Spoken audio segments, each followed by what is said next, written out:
Foul now, 4-point lead. Here comes Fox, 5 seconds remaining. Fox to Wemby. Wemby tries a three, puts it up, off the mark. Anunoby to rebound. It's over. It's over. Knicks fans, this is not a dream. Your long, long wait has ended. Go ahead and cry. After 53 years, the Knicks are finally NBA champions once again. A magical season and a championship dream has come to an end. The New York Knicks are NBA champions for the first time in more than 5 decades, and the Spurs are left to wonder what might have been. A young roster grew up under the brightest lights, and for the first time in years, the Silver and Black gave San Antonio reason to believe again. From the final moments inside the Frost Bank Center to reaction from players, coaches, and fans across San Antonio, we take a look back tonight at an unforgettable run that has ended in Game 5. Meanwhile, Wemby tries a three, puts it up, off the mark.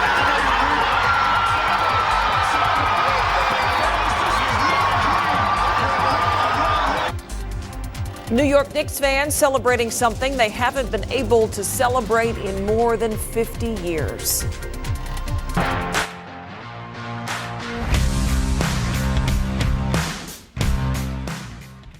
Good evening and welcome to the Night Beat. Thank you for staying up so late with us here tonight. I'm Myra Arthur. I'm Ernie Zuniga, almost into the morning here, but we appreciate you hanging with us. Sports Director Larry Ramirez is at the Frost Bank Center. We're going to go to him live right now to get caught up on the aftermath of this Game 5. Larry?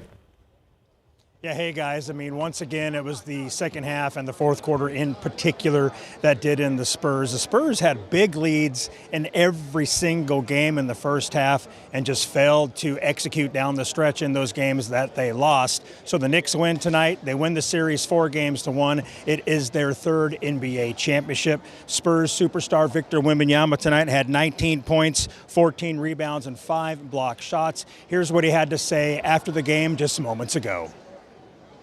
I think doesn't compare to anything before. This is the biggest lesson of my life, the biggest learning moment. I can't tell exactly what the lesson is, but we're learning from that for sure. I'm learning more than any other time in my life before. First row, left side.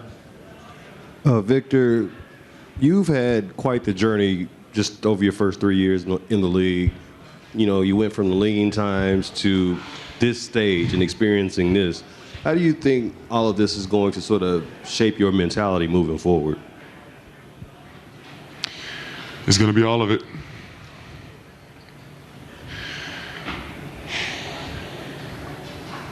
Second row, right side. Who we are, it's what we're made of, plus our experiences, and this has been a hell of a year in terms of experience.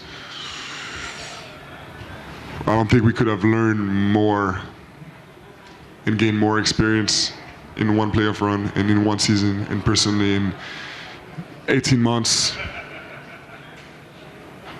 It's been hard and full of lessons. Victor, I know, again, it's too early to process maybe, but when you are going through this summer, do you think there's anything from these last few games, few months, the whole season that's going to stick with you that you're going to think about the most as you prepare for next year? Absolutely. What I'm pissed about is that there's probably 100 games before we can be back in finals. So I don't know how to say it in English, but I'm gonna have to, hold that inside of me and slow down and wait and execute for 100 games. Every team you face so far, you guys always found a way to get over the top eventually. What did you learn about how hard it is to win the finals against this Knicks team where they kept coming up with answers? Brunson just could always score no matter what in the end. I learned one of many things I learned is the margin of error is very, very thin. Our domination stints are absolute. We absolutely dominated for most of the series. But our errors, our mistakes, are punished so hard that we can't have ups and downs like this so much, you know. The ups are okay, the downs, it's the reason we lost. Left side, Tim.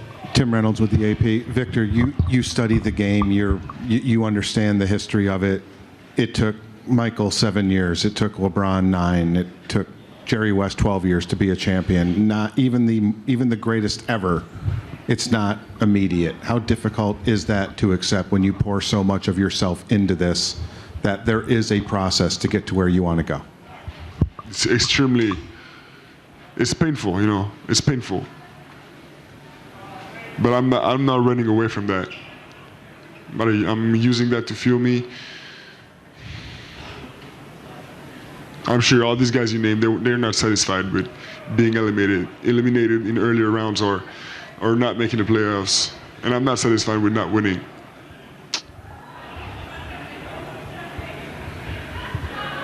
But as I said, this is the biggest lesson of my life. And as a team, there's no better experience than what we just lived. Did it surprise you that margin of error caught up to you and that you guys weren't able to capitalize the way you have? Yeah, for sure. And it surprised me that every game has the same scenario. Every 5 games of this series had the same scenario. And how relentless we were in our mistakes and they were in punishing them. Victor Wembanyama said this loss was painful, but he's not running away from it, and he will use it as fuel. Watch out, NBA. All right, let's send it back to you guys in the studio. Okay, Larry, thank you very much for that. Well, while the Spurs fought hard, fans were hoping, of course, they would pull out at least one more win. So John Paul Barajas was hanging out with a lot of fans downtown tonight. They'd hoped to be out honking right about now, but here's their reaction instead. We are at Atlee's rally. Heartbreak for the silver and black fans right now, but still a whole lot of love for the silver and black and the entire Spurs community. Everybody here trying to have as good a time as they possibly can with the circumstances. One heck of a run by the San Antonio Spurs. I want to bring in 2 friends right now, all the way from Australia. Adelaide, South Australia. As soon as they won Game 7, we booked a flight. We were straight here. 25 hours. Go Spurs! We're straight here. Why was it so important for y'all to be in San Antonio for this game?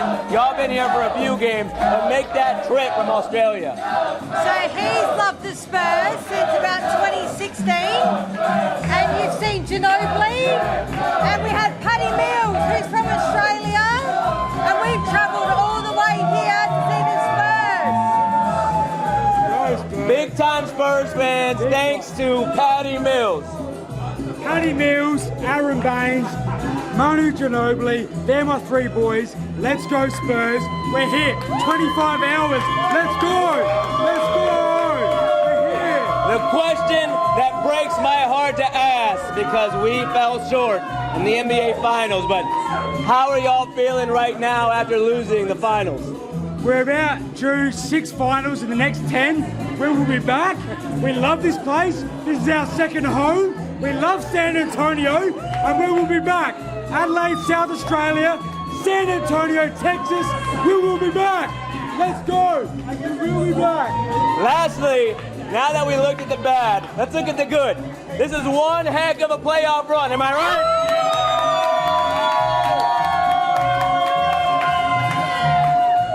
Watching the Spurs succeed, be Western Conference champs, overcome so much. What does this playoff run mean to you? They're a young team. They will be back in the finals. You lose the battle to win the war. We will be back. This is just a step to win so many more. Go the fucking Spurs. Let's go. We will be back. Let's go. Let me see the back of the jersey. Because of this man, we will be back. And for the last time this NBA season, get it all, Spurs, go! Go, Spurs, go! Go, Spurs, go! appeal of the San Antonio Spurs. Well, that's been the case for many, many years around here. All right, we show you live cam outside right now. So many great watch parties this postseason, making a lot of great memories, including over at the Rock in La Cantera, where Adam Caskey was tonight. After the final buzzer here, on the face of Spurs fans, let's go chat with some. All right, so what about the season as a whole? You guys, what about the season as a whole? fans in the NBA. A beautiful season. On behalf of more to come. We got a young crew. We will do good. After the OKC series, I think we thought that since we beat OKC and the defending champions, we were gonna, take it all. But I think this just shows that the Western Conference Finals isn't it. And just because you beat the defending champions, you can't just lose sight on the ultimate goal. But they'll get back. What do you think about, the comment like these finals really prepared them for the future? I think this is just the beginning. I really think that this team has so much talent. Castle and Wemby and you name it. A lot of disappointment, but also still a lot of optimism here at the Rock after the Spurs lose the finals to the Knicks. Adam Caskey, KSAT-12 News. All right, in the midst of Spurs coverage tonight, we do have some breaking news. We've been following downtown. A shooting reported this evening on La Jolla, which is pretty close to the Riverwalk. Yeah, Prashada Pope is there and has this update. San Antonio police are investigating a shooting here in the 200 block of La Jolla here in downtown San Antonio. They say a woman was shot in the back tonight inside a bar here in Bar Alley in downtown San Antonio. If you look behind me, there is police tape that is cornering off one of those bars. Bar Cyrus is where officers say a woman was shot in the back this evening around 10 o'clock. They say that woman has been taken to the hospital and she is in the hospital with they consider life-threatening injuries. Now, right now, they say they do know who the suspects are that they're looking for, but right now they are not in custody. They are looking for those suspects. We're also being told that a number of witnesses have spoken to officers, so giving them a lot of information. Now, this is happening here in downtown. You have a lot of law enforcement and a lot of people in anticipation of Game 5, so we already had a heavy law enforcement presence down here. So right now, if you are in the downtown area, be advised that this section of La Jolla is blocked off on both directions until they finish their investigation for right now. Reporting in downtown San Antonio, Prashada Pope, KSAT-12 News. All right, Prashada, thank you. We have more coverage of the historic Game 5 of the NBA Finals at the Frost Bank Center. There's a look at New York City tonight. More post-game coverage next on the Night Beat.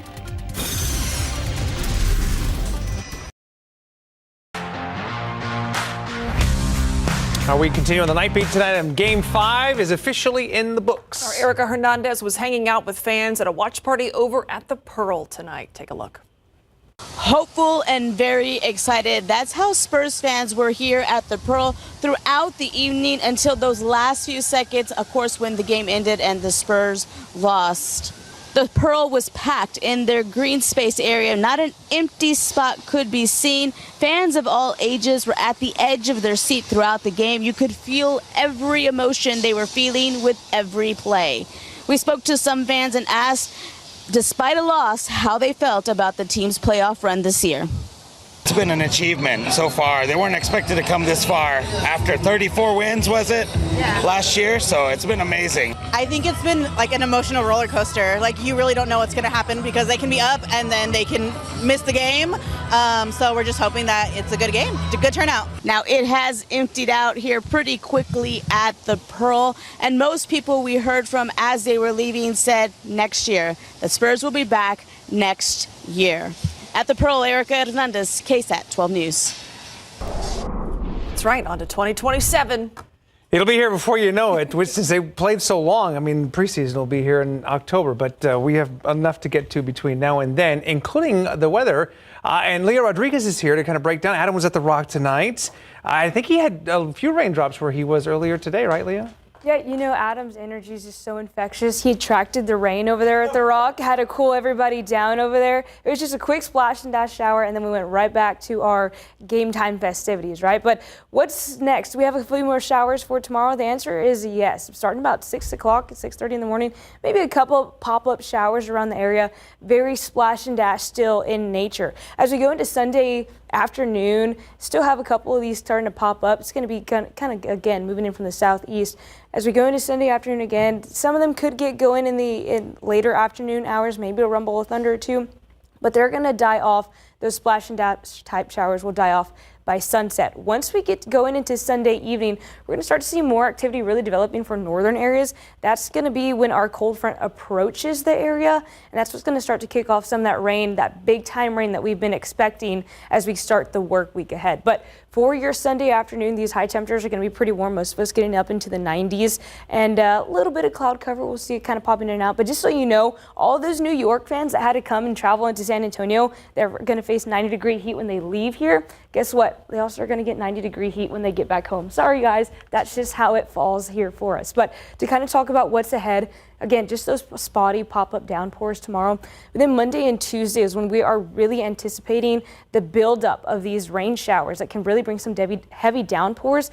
And they're going to be some slow-moving storms. So for some of these, we could have some bullseyes up to about 6 inches in some areas. And of course, that does mean that those typical low-lying creeks and streets that typically flood, there's going to be some concerns as we go closer. Now, I want to show you the radar right now across the U.S. And even though there's nothing for us going across Texas, this cold front that's starting to move into northern portions of Texas and Oklahoma, that's the cold front that's coming, and that's what's going to spur off these slow-moving storms as we start Sunday night and going into Monday. That is going to be combined with this very saturated air over the Gulf. It's going to move in here, and again, these two are going to combine right over our area, and we are going to feel those effects Monday night, and into Tuesday as well. It's going to be pretty lasting again. South Central Texas and coastal plains are definitely expecting to get a lot of rain in the days to come. But that said, a majority of rainfall, again, going to be pretty confined to Monday and Tuesday, and then they're going to kind of taper off as we go into the week ahead. So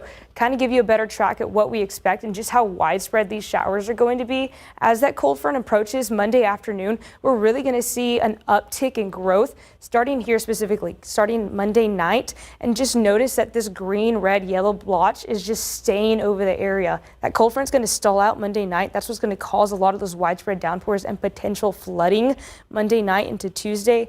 Once that cold front really starts moving out of here Tuesday, we'll see more of that rain confined to southeastern areas. And I want to show you real quick just what we expect as far as rain totals real quick. Some of these areas could have, oh, that's not supposed to be it, but some of these totals are going to be showing up to about 6 inches again in some areas. That's where those bullseyes are for us. So if your extended forecast, again, most of that, again, going to be confined to Monday night, and Tuesday, and then we'll see rain chances start to taper off in the week ahead. All right, thank you so much, Leah. We sure appreciate it. Of course, it is all. There she goes. No, there she goes. That's right. There goes Ashley. No, that's fine. We got a lot to talk about here tonight, and you know, even though this did not end the way we wanted it to, Spurs fans, there were some really great moments of this series and even this Game 5, too.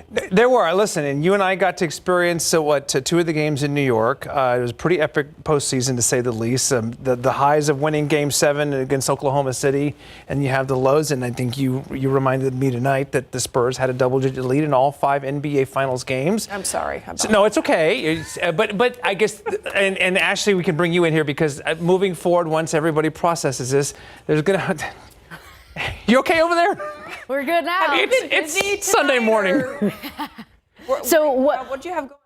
So what happens after the Spurs do not win the finals? There's an entire presentation and there's a whole thing, and then, but you know, as you guys may or may not know, there's a whole press conference that needs to happen. So there's a lot of slicing and dicing behind the scenes, which is why you saw me look a little mess. But it's okay, because after the break, once again, a hot start and epic collapse of Game 5. The good, the bad, and the champions. We'll be right back.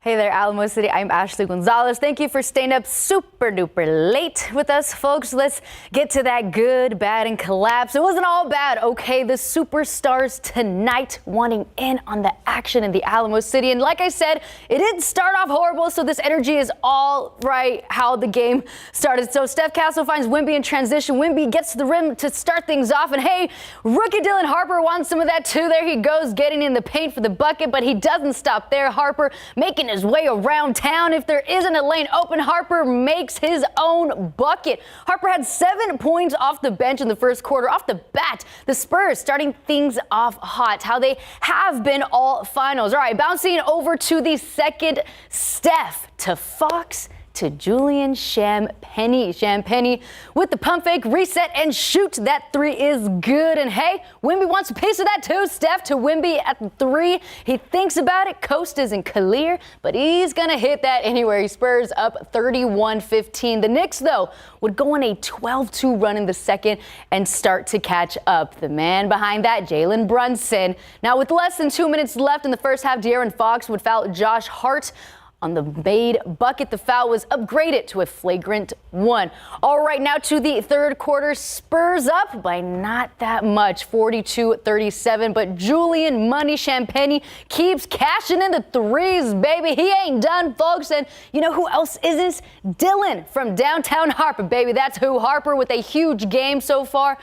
So far in the game, the Spurs would go on a 9-0 run. Their bench feeling good. And speaking of, there he goes again, Dylan Harper with the second effort. The ball goes in. Spurs up 68-53. Ladies and gentlemen, the Spurs bench at this point of the game have 24 points, while the Knicks bench at this point of the game with 0. By the end of the third quarter, Spurs stay on top 72-65. The fourth quarter would start with some drama. This play would get reviewed. The outcome is Cat picking up his 5th foul. He would take a seat after this play. Then my heart rate goes up just like everybody else's, I'm sure, because after the Knicks would go on a 10-0 run, Jalen Brunson taking that one in himself gets the bucket that would tie the game. This familiar feeling is no bueno for Spurs fans. All right, you've felt this before. Flash forward to 33 seconds. Spurs down by 2. Dylan Harper takes it coast to coast, but cannot get the layup. Like I said, we definitely have felt this one. Spurs could not capitalize. 7.7 seconds left in the game. Spurs down by 4 points. Wemby takes the last shot. The Knicks win the last laugh in the Alamo City, 94-90. And the Knicks are your 2026 NBA champions. Heartbreaking, disappointing loss again, but goodness, the Spurs had a phenomenal season. I certainly had the time of my life. We'll be right back.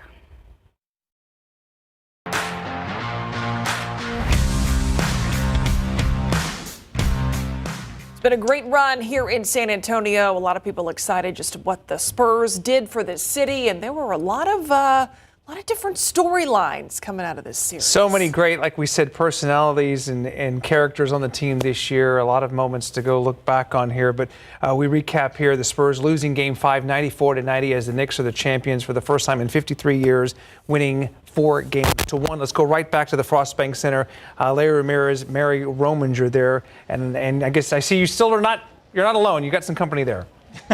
Yes, I do have some company, and I just like to lean on her shoulder because she helps me out like that to get the job done. So I appreciate it, Mary. Yeah, you know what? I mean, all we can do is laugh. We were really hoping the Spurs would win tonight, force a Game 6, win that one, and come back here for a winner-take-all Game 7, because Game 7s in the NBA are the absolute best. And Mary, before we take this video, just your quick thoughts on tonight's game. Man, it was a lot of what we had already seen in this series, except the narrative kind of shifted. It wasn't the Spurs shooting themselves in the foot. They really just didn't execute down the stretch. It felt like tonight the Knicks, at least in the second half, were the better team, and I didn't feel that way in the previous 4 games. Exactly. So let's take that video now. So what led to the Spurs' demise tonight, like pretty much in all the losses in this series, fourth quarter action. So the Knicks won the fourth quarter tonight, 29-18. The Spurs led 72-65 after 3 quarters, and the Spurs just faltered down the stretch. New York shot 47% in the fourth quarter. That's 8 for 17, whereas the Spurs made 7 of 22 field goals for just 31.8%. And if you look at the numbers throughout this series, the Spurs shot better in the first quarter. The second quarter dipped off a little. The third quarter dipped off a little. And in the fourth quarter, their shooting percentages dipped off a lot. The Knicks tied the game at 83 all, Mary, with about 4:48 left in the fourth, fighting back from a 16-point hole in the second quarter. And then the Knicks took the lead 86-85 for the first time in the game since they led 5-4. And from there on out, it was just a back and forth battle. And the Knicks come out on top, Mary. Yeah, I mean, you saw Jalen Brunson get sent to the line for a trio of free throws on several different occasions. You also saw the Knicks packing the paint, so the Spurs were having a really tough time scoring down low, and they were disrupting the pick and roll. There were so many things that the Knicks were doing that made it tough for San Antonio to really score, to get a run going. You could feel it happen being in the building, and I'm sure you could over the air too, but you could just feel it happening again. The Spurs were up by double digits, and then it slowly started to slip away. And with that, let's listen in on a little bit more of what Mitch Johnson had to say after the Game 5 loss. Yeah, there's a lot that goes into it, but the simple consistency is we didn't deserve to win the games. There's a lot of level of execution. There can be rebounding. There can be end of game details. There can be starting the game where you get the lead and then you don't sustain that. But NBA games are long. It happens during the regular season too. It's just everything's much more on stage during the finals when everybody's watching. And we weren't ready to win an NBA championship. The better team won. We did a lot of good things and we didn't finish the job, and that's what it is. Things are certainly heightened when you're on the stage known as the NBA Finals. All right, thank you very much, Mary, and we'll be right back after the break.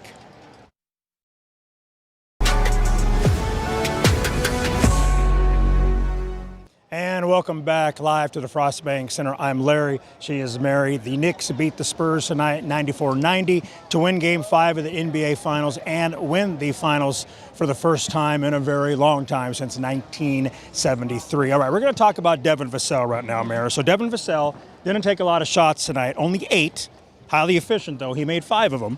And he scored 12 points. He had 2 assists, 2 steals, a block shot, and a personal foul to go along with 7 rebounds. So a solid game. He didn't get as many shots as I know what he wanted to take. What are your thoughts on Vassell tonight? For me, for Vassell tonight, was just absolutely the defense he played. Yes. In that first half defensive performance by San Antonio, it's a shame that they can't feel good about what they did in that first half and a little bit of the second half defensively, because, man, they locked down the Knicks. I know Jalen Brunson had 45 points. Obviously, a superstar like him that, of course, is your MVP for this 2025-26 NBA Finals. He's going to get his. But outside of that, the Spurs played great defense, and a lot of it had to do with Devin Vassell. You mentioned that one block shot. That was a pretty big block shot on a three-point attempt. Yes, it sure was. And that type of thing fuels a young team like the Spurs. But, of course, in the end, not the result Vassell or the Spurs wanted. And with that, Larry, Devin Vassell, after the game, speaking about this season-ending loss. What do you hope the team will take or be fueled by listening to this celebration going on your home floor, another team winning the championship, and then what do you hope the team will take from the entire season in total?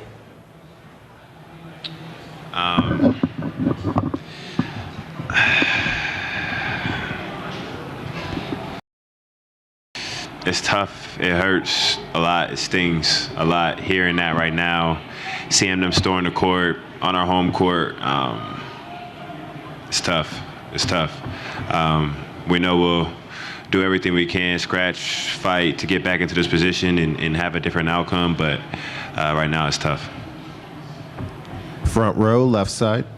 Devin, this is Carolina. To me, Mary, it sounds like the Spurs are going to be highly motivated going into next season. All right, let's send it back to you in the studio. Larry and Mary, thank you so much. We appreciate that. As we take a look outside with live cam tonight or this morning, whichever one you would prefer, there was something else happening besides Spurs versus Knicks tonight. There was actually a local election, and we want to get you caught up on that as we head to break here.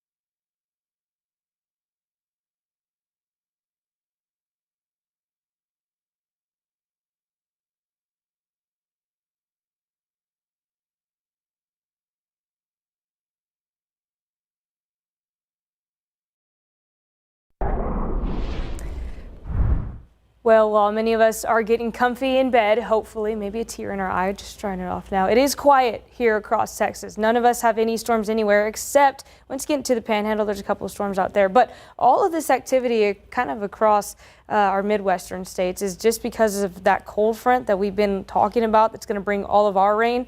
It's been spurring off activity out there, and eventually it is going to make its way here. So that's what's going on the U.S., but what's going on out over the Gulf? Well, there's a big blob of moisture. You can't really see it, but there's all these clouds that you can see out there kind of showing where that moisture is at. Now, there's been some talk of this moisture potentially becoming something. It's a 20% chance of development, and with the conditions out there, you can see these clouds being sheared away. That's what's going to prevent anything from developing. So we're not expecting any kind of tropical system disturbance, none of that. We're not really looking forward to that, but we are going to see that moisture come towards our way and is going to combine with this cold front coming out of the north. And of course, they're going to combine right over San Antonio and the coastal plains of Texas, and they're going to bring a good chunk of rain to our areas. So what do we need to expect is just maybe a couple of downpours tomorrow. Those are going to be the typical downpours that we've seen throughout the day for the past couple of days. We'll really see an uptick in activity starting Sunday evening, and the majority of it's going to develop Monday night into Tuesday. There's going to be very slow moving storms, and that can develop into about 6 inches of rain in some areas, some bullseyes that'll be very localized, and flooding, of course, is going to be a concern where some of those creeks tend to really, that are in the low-lying areas, and tend to flood pretty quickly. So kind of showing you what we expect. Monday, just those spotty showers again. We really won't see that cold front start bringing stuff up until Monday afternoon as it starts to approach our area. And I want to show you that now. Really look at your screen here. Look at the duration of this red, yellow, and green kind of just staying over the San Antonio area and even areas east. Really showing a lot of that prolonged duration of rain. It's just sitting there Monday night. Then the cold front will finally start moving once we get into Tuesday, and we're going to see more rain develop ahead of that front for areas southeast of San Antonio. So we've got 2 big batches of rain again. That's going to be on Monday and potentially on Tuesday night, but Tuesday again, majority of that rain is going to be centered more towards eastern and southeastern areas.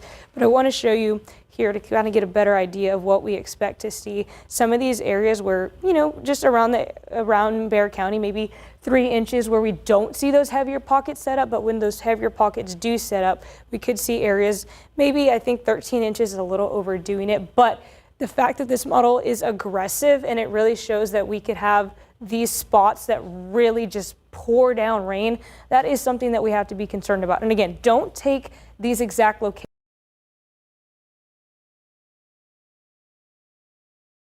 The idea that we're going to see these pop-up downpours that just sit over one spot.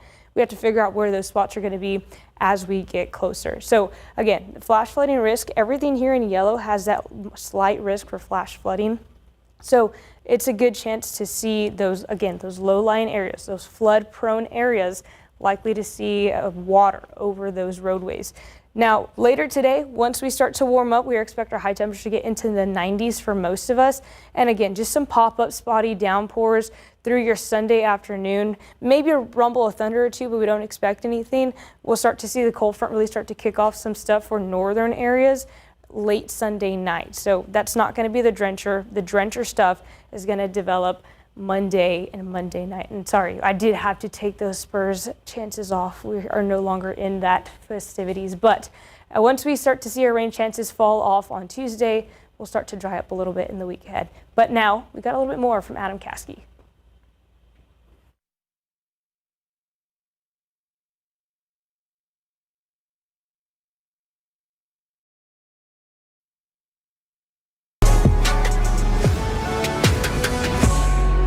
And welcome back live to the Frostbank Center, where unfortunately the San Antonio Spurs season has come to an end. But Mary, it was a successful season for the Spurs overall. Yeah, talking with the players after the game, they feel like it was a success, but they just got so close that it's hard to wrap their head around the fact that it's over. But they definitely displayed all of the attributes of a winning team and a team that has a bright future ahead. And I honestly enjoyed a lot of what they had to say after the game because they were disappointed. Yep. Let's take a listen into some of their reaction. I mean, you meant a lot. I think a whole lot to grow on, a whole lot to learn on. Well, I mean, at the end of the day, it's my first year, and you know, positive attitude. So I mean, obviously we lost, and I want to win that. But at the end of the day, I gotta regroup, bounce back, get ready for next year. You had the ball in the lot, obviously, and it's usually a big play. So what do you take away from your performance in this game? And I'm sure some things will stick with you for a while. I mean, I think with the good comes the bad. I think there's a lot of possessions that I want to take back and do differently, but I mean, that's not happening. It's not a ball bounce. So I mean, just gotta keep on going. What are you gonna remember about the team in this squad? That we did the unthinkable. Honestly, I don't think anybody pegged us to be in a championship come September when the game started. I think everybody, you know, was kind of like, oh, maybe playing, maybe playoffs. So I think we exceeded expectations. Obviously, we didn't exceed our expectations. We wanted a championship. That's kind of what we wanted, but it was a special group. I mean, it hurt. I mean, we felt like we could have got it done. I mean, like you said, we were one step away. But I mean, I wouldn't look at this season as a failure. I feel like we did a lot of good this season, but obviously we didn't, accomplish the main goal. But I mean, just trying to use it as, fuel to the fire for next season. I mean, I think a lot of that is, how us really learning how do we play with a lead. I mean, we got up, I think 13, and a timeout happens, and I said it before, we're like, what are we going to do when we get this lead? And I mean, they did a great job. They stuck around. Their runs kept them in the game, and then, when it was time to execute down the stretch, they did.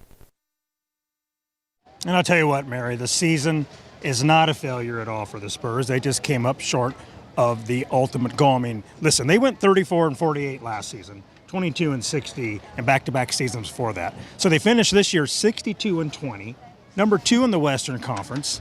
They beat Portland in 5, Minnesota in 6, and they win against the Thunder in 7 games, taking Game 7 on the road. I mean, that's fantastic. So indeed, a good season for the Spurs. Unfortunately, they didn't win it all, but next season, baby, it's go Spurs go again. All right, let's send it back to you. Or actually, am I sending it to the break? I'm sorry. Yeah. All right, let's go to the break.